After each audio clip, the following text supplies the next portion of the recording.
Welcome back दोस्तों, कैसे हैं आप सब। आज की कहानी की शुरुआत में एक बहुत ही खूबसूरत सी जगह को देखते हैं। वहीं पर हम मीसा को देखते हैं। मीसा अभी सेलो को प्ले कर रही होती है और वहाँ पर बहुत सारे गेस्ट भी आए हुए होते हैं, जहाँ पर लोग बात कर रहे थे कि ये सही में फैंग फैमिली की ही बेटी है, क्योंकि इतनी अच्छे से सेलो को प्ले कर रही है। यहाँ पर सेलो को प्ले करते हुए मीसा बस यही सोच रही होती है कि ग्रैंपा, ये सब कुछ मैं आपके लिए कर रही हूँ, क्योंकि मीसा अपने ग्रैंपा से बहुत ही ज़्यादा प्यार करती थी। यहाँ पर उनके मॉम एंड डैड उससे बिल्कुल प्यार नहीं करते थे, क्योंकि 20 साल पहले मीसा खो गई थी पर ग्रैंपा को मिल गई थी। लेकिन वहाँ पर उनके पेरेंट्स को ये बिलीव ही नहीं हो रहा था कि सही में वो उन्हीं की बेटी है, और इसी वजह से उसके मॉम एंड डैड उससे बिल्कुल भी प्यार नहीं करते थे।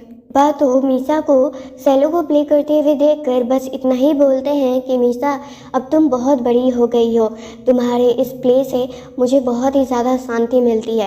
पर ग्रैंडपा अपने बेटे और अपनी बहू का बात भी सुन रहे होते हैं, जो समझते हैं कि वो अपने खुद की बेटी को बिल्कुल भी पसंद नहीं करते थे। पर तभी वहाँ पर इली आती है, और इली अभी बहुत ज़्यादा ही गुस्से में थी, क्योंकि उसका कहना ये था कि जो पोजीशन पर मीसा उसके फैमिली में रह रही है, यानी उसका कहने का मतलब ये था कि वो रियल डॉटर है, वो भी फैंग फैमिली की, और उसकी जगह लेकर मीसा वहाँ पर 20 सालों से रह रही है और अपनी ये लाइफ को बहुत अच्छे से एंजॉय कर रही है। और उसके पास अभी तो डीएनए प्रूफ भी था। और ये सब तमाशा देखकर वहाँ पर जो भी लोग थे वो सब बात बनाने लगते हैं, और वहाँ पर तो इली मीसा को एक थप्पड़ भी खींच कर लगा देती है। पर तभी उसकी मॉम और डैड उसके पास आते हैं और उसके गर्दन पर वही बर्थ मोल देखते हैं, जो देखकर वो कहने लगते हैं कि हाँ, यही हमारी बेटी है, और ये जो इतने सालों से हमारे साथ रह रही है वो नहीं, क्योंकि इससे बड़ा प्रूफ हमने इससे पहले नहीं देखा था। पर यहाँ पर ये सब कुछ देखकर ग्रैंडपा को बहुत ही ज़्यादा बुरा लगता है, और वो कहते हैं कि क्या तुम लोग अभी भी फैमिली कहलाने लायक हो। और वहाँ पर डैड तो वो मीसा को बहुत ही ज़्यादा बुरा भला कह रहे होते हैं। यही सब कहते कहते ग्रैंडपा को भी हार्ट अटैक आ जाता है और वो वहीं पर बेहोश हो जाते हैं। और मीसा ये सब कुछ देखकर उन्हें बहुत ही ज़्यादा बुरा लग रहा होता है, और रोते रोते वो जा रही होती हैं बाकी डॉक्टर्स के साथ, पर वो उनकी मॉम उन्हें जाने नहीं देती है और उसे पटक देती हैं खींचकर, और कहने लगती हैं कि इतने सालों से हमारे बीच रहकर अपनी आरामदायक लाइफ को एंजॉय कर रही थी, और अब नहीं, क्योंकि अब हमारी बेटी इली वापस आ चुकी है, जो हमारी रियल डॉटर है, तुम नहीं। और जब उसे सब टॉर्चर कर रहे थे तभी वहाँ पर जॉन का एंट्री होता है। जॉन कोई और नहीं बल्कि वहाँ पर मॉम एंड डैड एड के बेटे होते हैं, जो मीसा को बहुत ही ज़्यादा पसंद किया करते थे, और वो उन लोगों से उसे बचाकर अपने साथ लेकर जा रहे थे, जबकि मॉम एंड डैड उसे रोकने के लिए कह रहे थे। पर उन लोगों को इग्नोर कर कर वो अंदर उसे गाड़ी में डाल देते हैं और उसे किस करने लगते हैं, और मीसा कह रही होती है कि मुझे इस तरह से ट्रीट मत करो, मैं तुम्हारी बहन हूँ। पर वहाँ पर जॉन कहता है कि अब तो ये भी साबित हो गया है कि तुम मेरी बहन नहीं हो, और तुम्हें पता नहीं है कि मैं तुम्हें कब से पसंद करता आ रहा हूँ। और वो दोनों फिर एक दूसरे को किस कर रहे होते हैं, जबकि मीसा उसे अपने आप से दूर भी कर रही होती है उसके साथ, पर फिर भी इसका कोई फ़ायदा नहीं होता है वहाँ पर। और वहीं अब घर पर देखते हैं, जहाँ पर मॉम एंड डैड बैठकर बस बातें कर रहे होते हैं कि अब कंपनी का शेयर उन्हें मिल जाना चाहिए, क्योंकि मुझे नहीं लगता है कि ग्रैंडपा वापस उठने वाले हैं। और वैसे भी मुझे तो शक है कि ग्रैंडपा ने कहीं मीसा के नाम पर कुछ शेयर को दान तो नहीं कर दिए। और जब इन लोग बातें कर रहे थे तभी वहाँ पर जॉन और मीसा आती है, पर उसको मीसा को देखकर वहाँ पर फैमिली उस पर बहुत गुस्सा करने लगती है, खासकर इली, और कहने लगती है कि इतनी बेशर्म हो, इतना कुछ होने के बाद भी अब तुम वापस फिर से आ गई हो। ये सब सुनकर जॉन बहुत गुस्से में आ जाता है, और वो मीसा के लिए इली को 1-2-3 थप्पड़ खींच कर लगाता है, और कहता है कि मेरी बहन हो तो बहन ही बन के रहो, उससे ज़्यादा मेरे सामने बढ़ने की ज़रूरत नहीं है।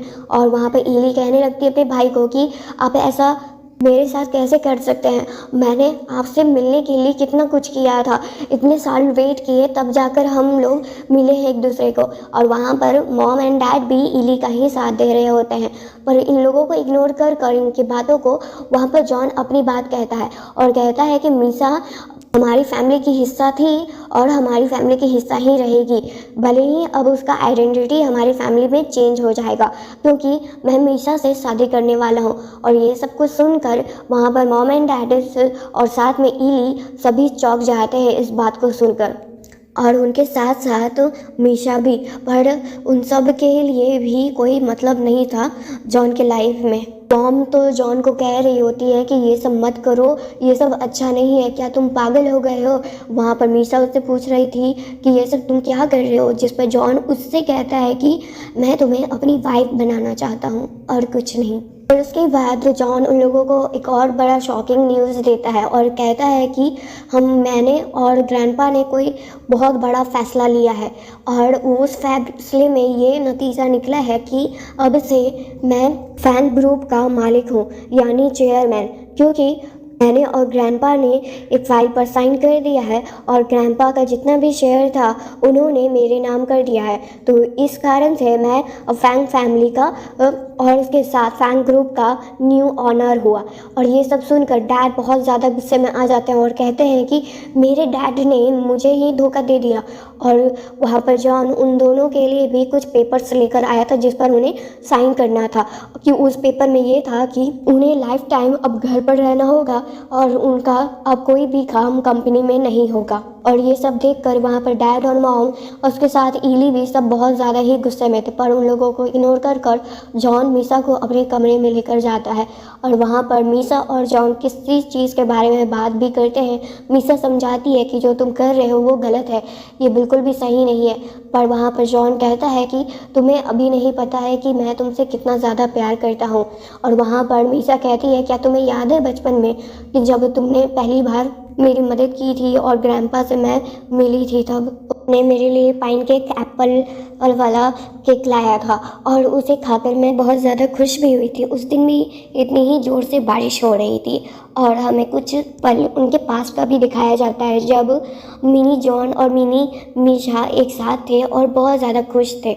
और वहीं प्रेजेंट टाइम में देखते हैं जहाँ पर जॉन अपनी वाइफ के लिए उसके फेवरेट केक्स और कुछ गिफ्ट्स भी लेकर जा रहा होता है और जॉन वहीं पर कहता है कि मैं तुम्हें बहुत ज़्यादा खुश रखूँगा और तुम्हें दुनिया की वो हर खुशी दूँगा जो आज तक शायद तुम्हें नहीं मिली है, बस तुमने इस परिवार में मजबूरी में रहा है, पर ये सब अब नहीं होगा कुछ भी।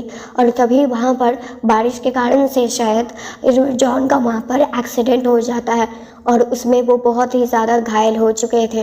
वहीं दूसरी साइड देखते हैं जहाँ पर मीसा तो अपने ग्रैंडपा से मिलने के लिए आई हुई थी और वो उनके इस हालत को देखकर बहुत ही ज़्यादा दुखी भी थी। और वहीं दूसरी साइड उसी हॉस्पिटल में जॉन को भी उसकी फैमिली लेकर आ रही थी और ये चीज़ मीशा को पता चल जाता है और मीशा उसे हर जगह खोज रही होती है। वहीं जॉन का जब इलाज हो जाता है तब उन्हें होश में देखकर उनकी फैमिली खुश तो होती है और साथ में वहाँ पर एक और लड़की थी जिसका नाम योयो होता है और योयो जॉन को बहुत ही ज़्यादा पसंद किया करती थी। उन सबको देखकर पहले तो जॉन उसे कुछ भी याद नहीं आ रहा था, पर धीरे धीरे सब अपना इंट्रोडक्शन जब दे रहे थे तब उन्हें कुछ फ्लैशबैक भी याद आता है कि वो बेहोश होने से पहले यानी उनका एक्सीडेंट होने से पहले वो शादी के बारे में बात कर रहे थे और उनकी फैमिली झूठ बोल देती है कि तुम्हारा शादी योयो से होने वाला था क्योंकि तुम दोनों एक दूसरे को बहुत ही ज़्यादा पसंद किया करते थे। और इसी चीज़ पर शायद अब जॉन धीरे धीरे बिलीव भी करने लग गए थे। पर वहीं जब वहाँ पर मीशा आती है तब सभी लोग उसे बहुत बुरा भला कहने लगते हैं और जॉन के मन में उसके लिए बहुत ही ज़्यादा नफरत डाल देते हैं। और ये सब देखकर उसी वजह से जॉन मीशा पर भी गुस्सा करने लगता है और उसे वहाँ से जाने के लिए बोल देता है। जाने से पहले ये एली उसके पास आती है और कहती है कि तुमने इतने सालों तक मेरा जगह लेकर बहुत ही आराम किया है, पर अब देखो मैं तुम्हारे साथ क्या क्या करती हूँ। तुम्हें क्या लगा बस इतनी आसानी से मैं तुम्हें जाने दूँगी? नहीं, तुम मेरे साथ ही रहोगी, पर अभी तुम्हारा लाइफ एकदम टॉर्चर भरा रहेगा। और उसके साथ साथ उसकी मॉम भी आती हैं और मीसा को एक ज़ोरदार थप्पड़ खींच कर लगाती है और कहती हैं कि यहाँ पर तुम्हारी कोई जगह नहीं है, यहाँ से चली जाओ। और फिर उसके बाद वही घर पर देखते हैं जहाँ कुछ दिन बीत चुके थे और यहाँ पर बस एली कुछ ना तो कुछ एक्सक्यूज़ लेकर आती थी और मीसा को परेशान करती थी और उसे बस मारते रहती थी। और यहाँ पर जब उसका भाई देखता है यानी जॉन, तब वहाँ पर वो कहने लगती है कि इसने जानबूझकर हमारी फैमिली रूल को तोड़ा है। और उसी बीच में मीसा से गलती से वो वॉश भी टूट जाता है क्योंकि एली ने उसे धक्का दिया होता है। पर वहाँ पर मीसा जब जॉन को ये सब कुछ बता रही होती है तब भी जॉन उसकी बातों पर भरोसा नहीं करता है और कहता है कि रूल के हिसाब से उसे सज़ा दो। और वहाँ पर ही मौका मिल जाता है एली को और वो विप एक निकालती है और उससे बहुत मारती है मीसा को, जिसकी वजह से उसकी पीठ पर बस खून ही खून अब दिख रहा होता है। और वहाँ पर जॉन को थोड़ा बुरा लग रहा था पर उनको ये बात समझ नहीं आ रही थी कि ऐसा फीलिंग उन्हें क्यों आ रहा है, बस एक नौकर के लिए वो भी। और जब उन लोगों का इससे भी मन नहीं भरता है तब मीशा का सोलो भी उन लोग तोड़ देते हैं जो ग्रैंडपा ने उसे दिया था और जिसकी वजह से मीशा को और ज़्यादा ही बुरा लग रहा था। फिर उसके बाद उसे एक कोल्ड स्टोर रूम में बंद कर दिया जाता है जहाँ पर अभी भी उसके हाथों और पैरों में वही चोट लगा हुआ था। यहाँ पर ठंड में मीशा बहुत ज़्यादा ही तकलीफ में थी। वहाँ वो माचिस तो जलाती है पर उसका कोई फ़ायदा नहीं था, बस वो अपने पास्ट को याद कर रही थी जब ग्रैंडपा ने उसे अपने घर में लेकर आया था। और उसके साथ साथ वो वहाँ पर जॉन को भी याद करती है। पर यही सब याद करते करते और उसी ठंड में टूटते हुए वो बेहोश हो जाती है। पर सही टाइम पर वहाँ पर लैन आते हैं। मिस्टर लैन कोई और नहीं बल्कि वो मिस्टर जॉन के दोस्त होते हैं पर वो मीसा से बहुत ज़्यादा ही प्यार किया करते थे। पर वो वहाँ पर अभी तक अपना फीलिंग्स नहीं बताए थे पर अभी के लिए तो वो मीसा को तुरंत हॉस्पिटल लेकर जाते हैं और मीसा का इलाज भी होता है।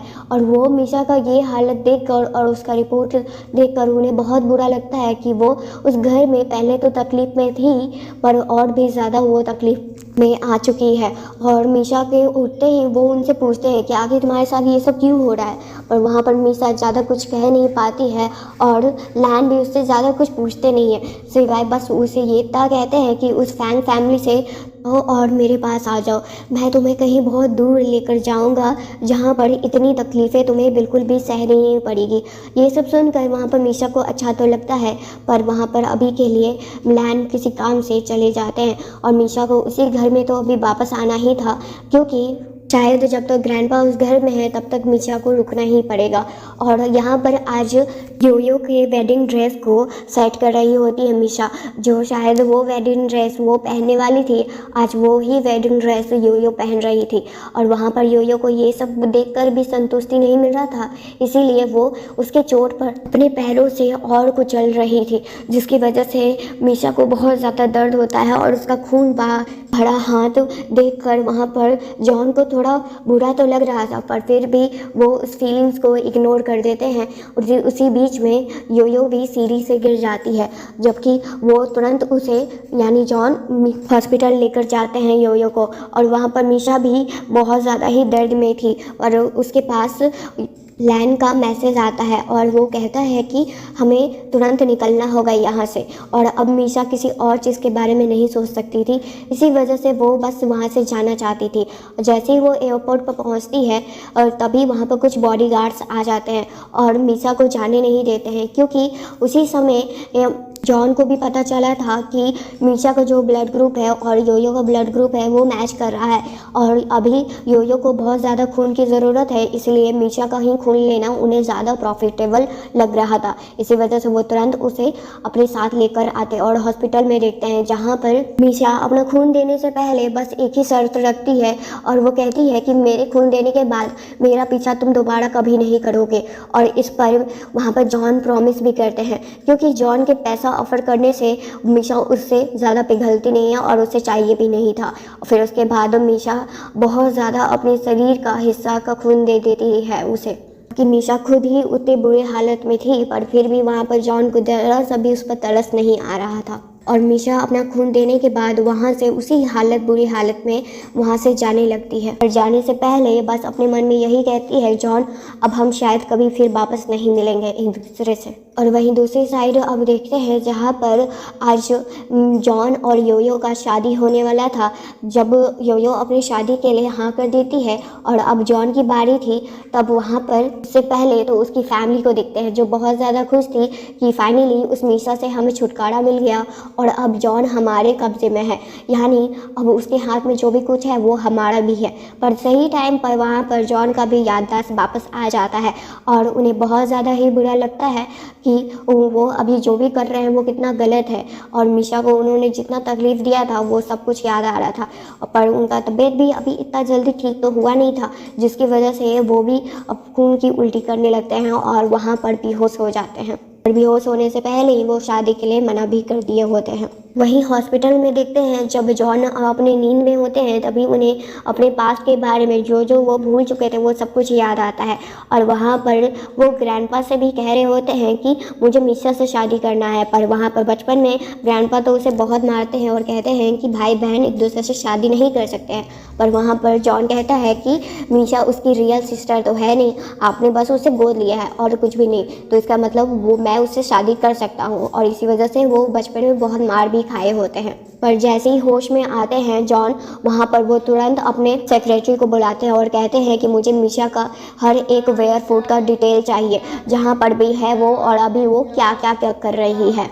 फिर उसके बारे में जो सेक्रेटरी सब कुछ बता भी देते हैं और उनकी फैमिली ने क्या क्या अत्याचार और उन्होंने मीशा पर किया था वो सब कुछ भी। वहीं अब घर पर देखते हैं जहाँ पर फैमिली तो बहुत ज़्यादा खुश थी, पर जैसे ही जॉन वहाँ पर आता है और उन लोगों को पता चलता है कि अब जॉन को सब कुछ याद आ चुका है और उसे अब बेवकूफ़ बनाने का कोई फ़ायदा नहीं है, क्योंकि वो तो आते ही ये अपनी बहन पर एक ज़ोरदार थप्पड़ खींच कर लगा देते हैं और वहाँ पर फैमिली रूल के हिसाब से उसे भी बहुत मार पड़ता है। यहाँ पर मॉम एंड डैड उसे बचाने की कोशिश करते हैं पर इसका अब कोई फ़ायदा नहीं था और यहाँ पर ये भी जॉन फैसला ले लेते हैं कि वो अब इन तीनों को घर से बाहर धक्के मार कर निकाल देंगे। कि उनकी फैमिली उससे कह रही होती है कि तुम हमारे बेटे हो, हमारे साथ ऐसा तुम नहीं कर सकते हो।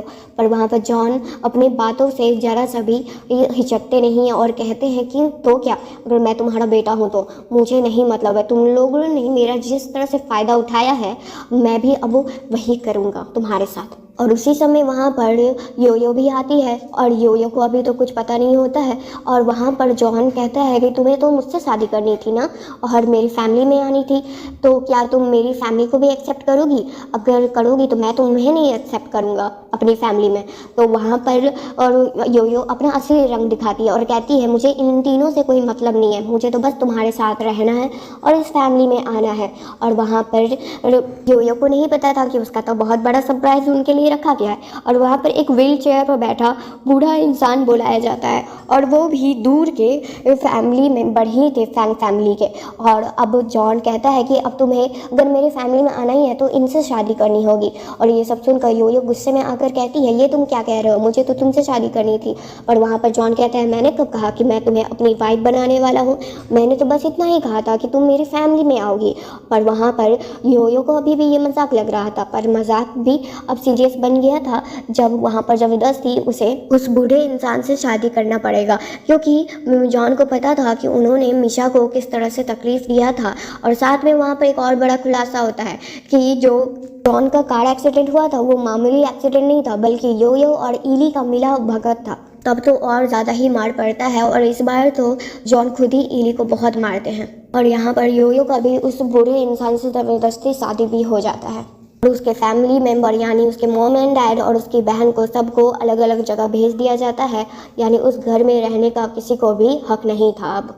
वहीं दूसरी साइड देखते हैं जहाँ पर मीशा अपने एक कॉन्सर्ट में आई हुई थी, जहाँ पर उसे सुनने के लिए बहुत सारे लोग आए हुए थे और यहाँ पर मिस्टर लैन भी थे जो मीशा के लिए बहुत ज़्यादा ही खुश थे। और जब वहाँ पर मीशा उसे प्ले करती है तब सभी लोग बहुत ज़्यादा ही खुश होते हैं और उसके इस टैलेंट से बहुत ज़्यादा इम्प्रेस भी थे कि कितनी टैलेंटेड है मीशा। और वहीं पर जॉन का एंट्री होता है और जॉन मीशा को अपने साथ चलने के लिए कहते हैं। अपनी गलती के लिए वो माफ़ी भी मांगते हैं, पर मीशा कहती है कि तुमने अपने आखिरी चांस को भी गंवा दिया है और अब मेरे पास तुम्हारे लिए कुछ भी कहने को नहीं है और यहाँ से चुपचाप चले जाओ।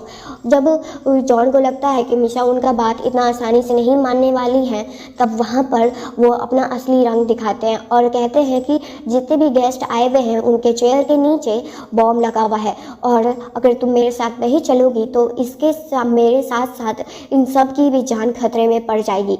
ये सब सुनकर जो लोग अभी कुछ देर पहले मीशा का साथ दे रहे थे वही अपनी अब जान की भीख मांग रहे थे। ये सब हरकत देखकर मीशा बहुत ज़्यादा गुस्से में जॉन पर चिल्ला रही होती है कि आखिर तुम ये सब क्या कर रहे हो। पर वहाँ पर जॉन कहते हैं मुझे बस तुमसे मतलब है और तुम बस मेरे साथ चलो। और वहाँ पर जब मीशा को पता चलता है कि वो अब कुछ भी नहीं कर सकती है तब वो जॉन की बात मान लेती है, पर उससे पहले उसकी 3 शर्तें थी कि वो 3 दिन के अंदर वापस आ जाएगी अगर अभी बस उसका चलने का ही मतलब है तो। और इस पर जॉन हाँ भी कर देता है और वहाँ पर लैन कहते हैं कि तुम्हें इस पागल इंसान की बात मानने की कोई ज़रूरत नहीं है। पर वहाँ पर मीशा कहती है तुम चिंता मत करो, मैं 3 दिन बाद वापस ज़रूर आ जाऊँगी। पर वहाँ पर जॉन के मन में तो कुछ और ही प्लान चल रहा था। वो सोच रहे थे कि मीशा का 3 दिन के अंदर ही माइंड चेंज कर देंगे और मीशा हमेशा के लिए उनके पास रुक जाएगी। वहीं अब घर पर देखते हैं जहाँ पर मीशा का बहुत अच्छे से खातिरदारी कर रहे थे जॉन, पर उसका कोई फ़ायदा नहीं होता है। वो उसका ख्याल रखते हैं, उसका फेवरेट डिशेस भी बनवाते हैं, पर वहाँ पर इस पर किसी चीज़ पर भी मीशा रिएक्शन नहीं ज़्यादा देती है और वो बस अपने 3 दिन होने का वेट कर रही थी, पूरा होने का उसका। धीरे धीरे करके ऐसे ही 2 दिन भी बीत जाते हैं। वहाँ पर जॉन उसे खुश करने की कोशिश भी करते हैं, उसे बचपन का बात भी याद दिलाते हैं उसी रात में तारों को दिखाते हुए, पर इन सब का भी कोई फ़ायदा नहीं होता है। और अब आखिरी दिन में मीशा को अपने ग्रैंडपा से मिलना था और वो जॉन के साथ उनसे मिलने के लिए भी जाती है और उसी समय जॉन का कॉल आ जाता है और उसी समय ग्रैंडपा भी होश में आते हैं और वो उठते ही बस मीशा को कहते हैं कि यहाँ से भाग जाओ, ये घर तुम्हारे लिए नहीं है, तुम यहाँ पर बस बंदी बन के रहोगी और उसके लिए कुछ भी तुम्हारे लिए कभी भी अच्छा नहीं होगा। यहाँ पर तुम्हें बस सोने के पिंजरे में ये इंसान बांध कर रखेगा। ना फैमिली अच्छी है, ना इनका बेटा और ना कुछ भी, इन लोग बस पावर के पीछे ही पड़े हुए हैं। तुम्हारी लाइफ नर्क बना देंगे इन लोग, बेटा तुम यहाँ से बहुत दूर भाग जाओ। और वहाँ पर मीशा बस उन्हें कह रही होती है कि आप मत ज़्यादा बोलिए। वहाँ पर और जॉन का इंटेंशन ग्रैंडपा अच्छे से जानते थे और मीशा भी ये जानती थी कि वो उस घर की रियल डॉटर नहीं है और ग्रैंडपा ने बस उसे 20 सालों तक पाला है और उनका ख्याल रखा था। और ये कहते कहते वहाँ पर ग्रैंडपा हमेशा के लिए मीशा से दूर हो जाते हैं और ये सब देखकर वहाँ पर डॉक्टर भी आते हैं, उनको देखते भी हैं पर उन्हें बचा नहीं पाते हैं उनका इलाज करते समय भी। और मीशा बस रो रही होती है बहुत कि ग्रैंडपा भी उसे हमेशा के लिए छोड़कर चले गए। उसी समय वहाँ पर और जॉन भी आते हैं और ग्रैंडपा को जाते हुए देखकर उन्हें भी बहुत बुरा लगता है। और इसी तरह से अब अगले दिन देखते हैं जहाँ पर 3 दिन पूरा हो चुका था कम्प्लीटली और अब मीशा वहाँ से हमेशा के लिए जा रही होती है, पर जॉन अभी भी उसे जाने नहीं दे रहे होते हैं और अब तो उसे अपनी जान की धमकी देने लगते हैं। और वहाँ पर 4 गिलास में वो वाइन डालते हैं और कहते हैं इन किसी गिलास में जहर मिला हुआ है, अगर तुम यहाँ से चली गई और मुझे नहीं रोकी तो मैं इन सारे गिलासों को पी लूँगा। जबकि वहाँ पर मीशा कह रही होती है कि ये पागलपंती करना बंद करो, तुम्हारे इन हरकतों के करने के बाद भी मैं यहाँ पर नहीं रुकने वाली हूँ। मेरे ग्रैंडपा ने जिनसे मैं सबसे ज़्यादा प्यार करती थी और उन्हें ही अपना परिवार मानती थी, उन्होंने मुझे फ्रीडम दिया है और मैं अपनी लाइफ को जीऊँगी, उनका आखिरी इच्छा भी पूरा करूँगी किसी भी हाल में। पर वहाँ पर जॉन कहता है तो तुम्हारे दिल में मेरे लिए कोई जगह नहीं थी।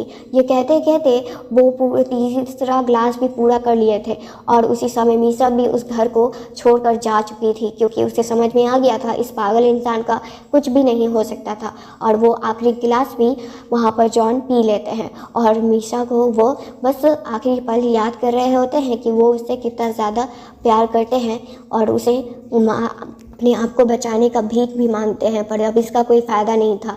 और अब 2 दिन के बाद देखते हैं जहाँ पर आज मीशा का कॉन्सर्ट था और वहाँ पर वो बहुत ज़्यादा एक्साइटेड थी क्योंकि बहुत सारे लोग आए हुए थे उसके कॉन्सर्ट में उसे देखने के लिए, उसका परफॉर्मेंस। और उसी समय एक हल्ला होता है और मीशा जब बाहर आकर देखती है तो वहाँ पर एली आई हुई थी और वो बंदूक लेकर आई थी और वो कह रही थी तुम्हारी वजह से मैंने बहुत कुछ सहा है उन 20 सालों में भी, और अब जब 20 साल पूरे हो गए और अपनी फैमिली में मैं वापस आ गई तब भी मैं अब तक सही रही हूँ सब कुछ।